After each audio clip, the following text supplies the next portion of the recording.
मुरादाबाद के पीतल की चमक पूरे देश में अपना डंका बजा रही है। मुरादाबाद के साथ साथ पूरे देश में पीतल के कारोबार को जो बढ़ोतरी मिल रही है, उसी के साथ साथ अंतर्राष्ट्रीय व्यापार में भी पीतल की एक अलग चमक दिखाई देती है। इसी कड़ी में तमिलनाडु का एक ग्रुप मुरादाबाद पहुंचा है, जो मुरादाबाद की हस्तशिल्प कला को सीखने के लिए यहां प्रशिक्षण दिया जा रहा है। इसी पर बात करने के लिए हमारे साथ आज मौजूद हैं एमएचएससी के जनरल मैनेजर। सबसे पहले कि मुरादाबाद में आखिरकार तमिलनाडु के लोग यहाँ पर आकर ट्रेनिंग ले रहे हैं, क्या खास है? देखिए, मुरादाबाद अपने आप में अंतर्राष्ट्रीय स्तर पर पीतल नगरी के नाम में, ब्रास सिटी के नाम में जाना जाता है, क्योंकि मुरादाबाद का अंतर्राष्ट्रीय स्तर पर हस्तशिल्प की एक बहुत बड़ी पहचान होने के कारण हमारे जो भारत के अन्य स्टेट के जितने भी ब्रास क्लस्टर्स हैं, मेटल क्लस्टर हैं, उन मेटल मेटल क्लस्टर में सब लोग इधर ये देखते रहते हैं कि भाई ब्रास जो मुरादाबाद में आइटम बनता है और एक्सपोर्ट होता है, उसी जैसा हम अपने स्टेट में या अपने डिस्ट्रिक्ट में क्यों नहीं कर सकते। क्योंकि मुरादाबाद में आज 8,000 से 10,000 करोड़ रुपए का प्रतिवर्ष एक्सपोर्ट हो रहा है। तो जो हमारे पास तमिलनाडु की ये जो टीम आई है 10 दिवसीय, क्योंकि देखिए मेटल हैंडीक्राफ्ट सर्विस सेंटर पूरे भारतवर्ष में अपने आप में एक एकमात्र ऐसा संस्थान है जो कार्यालय विकास आयुक्त हस्तशिल्प वस्त्र मंत्रालय भारत सरकार के द्वारा मुरादाबाद के हस्तशिल्प की गुणवत्ता को बढ़ाने के लिए स्थापित किया गया है। तो वो जो आर्टिजन हमारे पास आ रहे हैं, उन आर्टिजन को हम हमारे पास जितनी भी टेक्निकल प्रोसेस अवेलेबल हैं मेटल फिनिशिंग की, उन मेटल फिनिशिंग की प्रोसेस में हम उनको निपुण करेंगे। जैसे आइटम बनने के बाद में, क्योंकि ब्रास का अपनी प्रॉपर्टी होती है कि जब हम उसको ओपन एटमॉस्फेयर में रख दें तो वो ऑक्सीडाइज हो जाता है। तो जिससे ऑक्सीडेशन स्टॉप हो सके, तो इसके लिए हमारे पास में लैकरिंग प्रोसेस है। तो हम लोग उनको लैकरिंग सिखाएंगे। हम लोग जैसे लोहे का आइटम है, रस्टेड हो जाता है, तो उनको फास्टफिटिंग और पाउडर कोटिंग का प्रोसेस सिखाएंगे। कुछ आइटम ऐसे हैं, जैसे ब्रास का आइटम है, कुछ कस्टमर्स इलेक्ट्रोप्लेटिंग मांगते हैं, तो हमारे पास में कॉपर प्लेटिंग है, सिल्वर प्लेटिंग है, निकल प्लेटिंग है, ब्रास प्लेटिंग है, गोल्ड प्लेटिंग है, टिन प्लेटिंग है। तो हम इनको ये सभी प्लेटिंग का सिखाते हुए इनग्रेविंग सिखा रहे हैं। तो इनग्रेविंग का भी हमारा उद्देश्य ये है, क्योंकि हमने श्री बाबूराम जी जो पद्मश्री अवार्ड से सम्मानित हैं, हमने उनको लगाया हुआ है और सभी आर्टिजन को वो इस तरह का प्रशिक्षण दे रहे हैं। क्योंकि देखिए मुरादाबाद में मेटल हैंडीक्राफ्ट सर्विस सेंटर ये स्मार्ट सिटी मिशन के अंतर्गत इसका अपग्रेडेशन हुआ है और अपग्रेडेशन के अंतर्गत एक स्किल डेवलपमेंट सेंटर की स्थापना हुई है।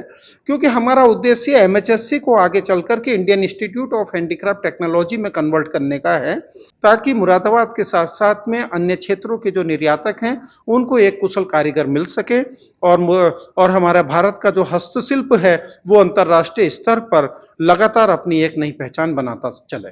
तो कितना जो, क्योंकि तमिलनाडु की बात हो रही है लगातार, ये लोग वहां से यहाँ पर ट्रेनिंग लेने के लिए आए, इनके लिए कितना फायदेमंद होगा और ये प्रशिक्षण लेने के बाद में कितने कामयाबी की ओर आगे बढ़ेंगे?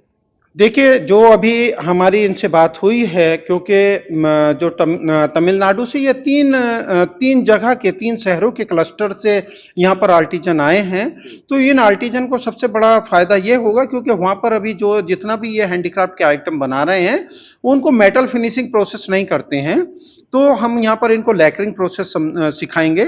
तो लैकरिंग सिखाने के बाद में क्या होगा, जो भी ब्रास का आइटम उन्होंने बनाया है, तो उसकी चमक 2 से 5 साल तक लगातार बनी रहेगी, जो अभी उनके पास में इस तरह का कोई टेक्नोलॉजी नहीं है। तो इसीलिए उनको यहाँ पर आकर के सबसे बड़ा बेनिफिट ये होगा कि अपने आइटम का जो रेट है, अपने आइटम की जो मार्केट वैल्यू है, वो मार्केट वैल्यू बढ़ाने में उनको बहुत बड़ा बेनिफिट मिलेगा। क्योंकि आइटम का प्रोटेक्शन होगा, आइटम का जो मेटल फिनिशिंग का जो ऑक्सीडेशन है, वो उसको मतलब उसके लिए मेटल फिनिशिंग प्रोसेस से जब वो निकल जाएगा तो ऑक्सीडेशन नहीं होगा। तो उनके लिए बहुत लाभकारी ये ट्रेनिंग रहेगी। तो क्या ये पहला दस्ता यहाँ मुरादाबाद पहुंचा है या इससे पहले भी, क्योंकि ट्रेनिंग सेंटर है, इससे पहले भी अलग राज्यों के जो हस्तशिल्प दस्तकार हैं वो यहाँ पर पहुंचे? देखिए, मेटल हैंडीक्राफ्ट सर्विस सेंटर की स्थापना भारत सरकार के द्वारा 1983 के बाद से यहाँ पर देश विदेश मतलब हमारे भारत के अन्य क्षेत्रों के साथ साथ में विदेश से भी बहुत लोग आकर के यहाँ पर प्रशिक्षण लिए हैं। और आज ये जो प्रशिक्षण है, ये प्रशिक्षण क्योंकि जो नई बिल्डिंग बनी है उसका ये पहला बैच है।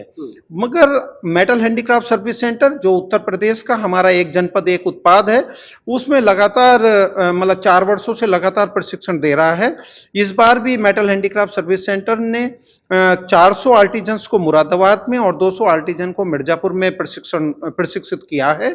और इससे पहले और अलग अलग क्षेत्रों से हमारे पास में लगातार आर्टिजन आते रहे हैं और उनको मेटल हैंडीक्राफ्ट सर्विस सेंटर के द्वारा प्रशिक्षित किया गया है और वो आज अपना कारोबार बहुत अच्छा चला रहे हैं। साथ में मुरादाबाद से जितने लोगों ने ओडीओपी में प्रशिक्षण लिया है, उनमें से भी काफी लोगों ने अपना काम आरंभ कर दिया है। और ये एक जनपद एक उत्पाद में प्रशिक्षण लेने के बाद में उन लोगों की जीविका में काफी अंतर आया है। एक एक सवाल है, मेरा आखिरी सवाल है कि क्या लगता है कि क्या जो कुशलता थी, क्या उसमें कहीं कोई बदलाव नज़र आया है? या कहें कि किसी तरह की कोई कमी नज़र आ रही है कारीगरों में? देखिए क्या होता है एक्चुअल में जब कोई व्यक्ति एक कोई काम करता रहता है तो करने के बाद में समय समय पर रिफ्रेशर कोर्स की बहुत आवश्यकता होती है। क्योंकि रिफ्रेशर कोर्स मिलने के बाद में उनको एक दूसरे प्लेस पर सेम ट्रेनिंग मिलने के बाद में उनके द्वारा जो बनाए गए आर्टिकल्स हैं उनकी गुणवत्ता में अंतर आता है, उनकी गुणवत्ता में बढ़ोतरी होती है। तो यहाँ पर जो प्रशिक्षण है, प्रशिक्षण लेने के बाद में उन लोगों में काम करने की जो स्पीड है उसमें अंतर आता है। उसके बाद उनको ये पता चलता है कि हमारे मार्केट में हमारे आइटम की मार्केट में क्या वैल्यू है और हमारे को एक्सपोर्ट अगर करना है तो क्या-क्या चीज़ों का ध्यान में रखना है ताकि वो एक अच्छा एक्सपोर्टर बन सके। तो ये थे हमारे साथ में एमएचएससी के डॉक्टर रविंद्र कुमार जी, जिन्होंने हमें बताया कि आखिरकार जो तमिलनाडु से मुरादाबाद जो दस्ता पहुंचा है उसको किस तरह की ट्रेनिंग दी जा रही है और एमएचएससी लगातार अपनी कामयाबी की ओर आगे बढ़ रही है, तो वहीं दस्तकारों को अच्छे प्रशिक्षण देकर उन्हें कामयाब बना रही है और सरकार की मंशा के अनुरूप लगातार काम किया जा रहा है। अपने सहयोगी के साथ मैं अंकित चौहान, खबर फास्ट, मुरादाबाद।